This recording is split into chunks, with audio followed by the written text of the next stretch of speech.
প্রজাপতির মধুর জীবনের সৌন্দর্যের গল্প। প্রকৃতি আমাদের এমন অনেক কিছু উপহার দিয়েছে যা শুধু দেখলেই মন ভরে যায়। তার মধ্যে এক অনন্য সৃষ্টি হলো প্রজাপতি।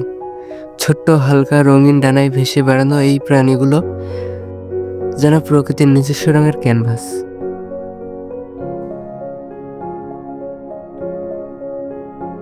প্রজাপতি শুধু একটি সুন্দর পতঙ্গ নয়, এটি হলো পরিবর্তনের প্রতীক। একটা ক্ষুদ্র ডিম থেকে জন্ম, তারপর ধীরে ধীরে এক ক্ষুধার্ত শুঁয়োপোকা, তারপর সেই শুঁয়োপোকা কুঁড়ে ঘরে আশ্রয় নেয়। আর একদিন সেই ঘর থেকে বেরিয়ে আসে এক মায়াবী রূপ।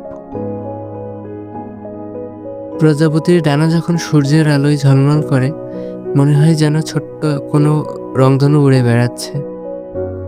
এক ফুল থেকে আরেক ফুলে ওড়াউড়ি, মিষ্টি মধু পান করা, হালকা বাতাসে দোল খাওয়া, এসব মিলে তাদের জীবন যেন এক স্বপ্নের মতো। তবে শুধু সৌন্দর্যই নয়, প্রজাপতির প্রকৃতির জন্য অনেক উপকারী।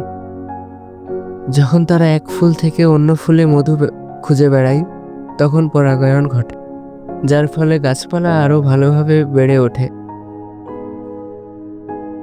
বলা যায় প্রজাপতির ছোট্ট জীবন হলেও তারা প্রকৃতির ভারসাম্য রক্ষায় বিশাল ভূমিকা রাখে।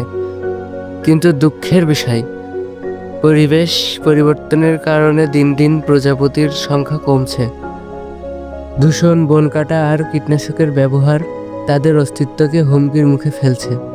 অথচ একটু সচেতন হলেই আমরা প্রকৃতির এই রঙিন পরিদের রক্ষা করতে পারি। প্রজাপতির জীবন আমাদের শেখায় পরিবর্তন সবসময় খারাপ কিছু নাই। মাঝে মাঝে জীবন অনেক রূপ নেয়, আর সেই নতুন রূপ হতে পারে আরও বেশি সুন্দর, আরও বেশি প্রাণবন্ত।